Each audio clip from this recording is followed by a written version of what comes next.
বাংলাদেশে সদ্য ক্ষমতাচ্যুত আওয়ামী লীগ সরকারের সাবেক ভূমিমন্ত্রী সাইফুজ্জামান চৌধুরীর ব্রিটেনে থাকা সকল সহায় সম্পত্তি জব্দ করে বাংলাদেশের জনগণের কাছে ফেরত দেওয়ার আহ্বান জানিয়েছেন British MP Afsana Begum. 24 September national crime এজেন্সির মহাপরিচালক গ্রায়েম বিগারের কাছে লেখা এক চিঠিতে তিনি এসব সহায় সম্পত্তির বিষয়ে ন্যাশনাল ক্রাইম এজেন্সি কি ব্যবস্থা নিয়েছে তা জানতে চেয়েছেন। আফসানা বেগম মনে করেন, বাংলাদেশের সাবেক এই মন্ত্রীর এসব সম্পত্তিতে দুর্নীতি এবং অর্থনৈতিক অপরাধের সংশ্লিষ্টতা থাকতে পারে।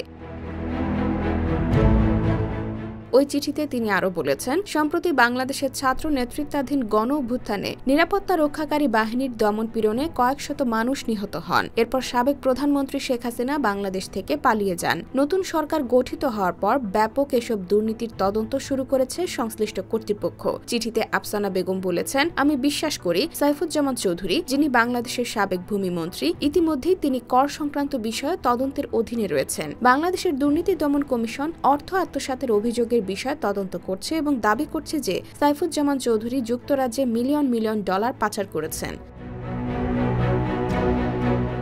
তিনি আরও বলেন, HM ল্যান্ড রেজিস্ট্রি এবং ইউকে কোম্পানি হাউসের রেকর্ডগুলোর বিষয়ে ফাইন্যান্সিয়াল টাইমসের এক পর্যবেক্ষণে দেখা গেছে, সাইফুজ্জামান চৌধুরী নিয়ন্ত্রিত সংস্থাগুলো কমপক্ষে 280টি সম্পত্তি রয়েছে, যার বাজার মূল্য 15 কোটি পাউন্ডেরও বেশি। আল জাজিরার তদন্তে আরও জানা গেছে, সাইফুজ্জামান চৌধুরী আমার নির্বাচনী এলাকা পপলার ও লাম হাউসে 74টি সম্পত্তির মালিক হয়েছেন। ব্রিটিশ ওই এমপি আরও লিখেছেন, আমি বিশ্বাস করি প্রশ্নবিদ্ধ এসব সম্পত্তি বাংলাদেশের, সেগুলো বাংলাদেশের জনগণের কাছে ফিরিয়ে দেওয়া উচিত, যাতে তারা গণতন্ত্র ও নিজেদের স্বার্থে পরিচালিত একটি সমাজের জন্য কাজ করতে পারে। দুর্নীতি দীর্ঘদিন ধরে বাংলাদেশের জীবনমান, কর্মস্থলের অধিকার ও গণতান্ত্রিক স্বাধীনতার ওপর নেতিবাচক প্রভাব ফেলছে।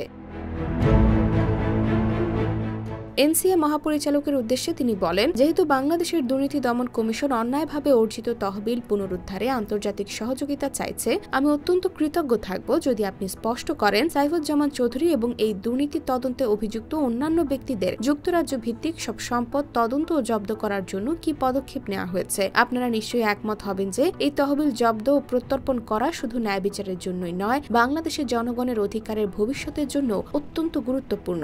একই সঙ্গে এটি যুক্তরাজ্য সুনাম ও আন্তর্জাতিক অবস্থানের জন্য অপরিহার্য। IBTV USA, new York.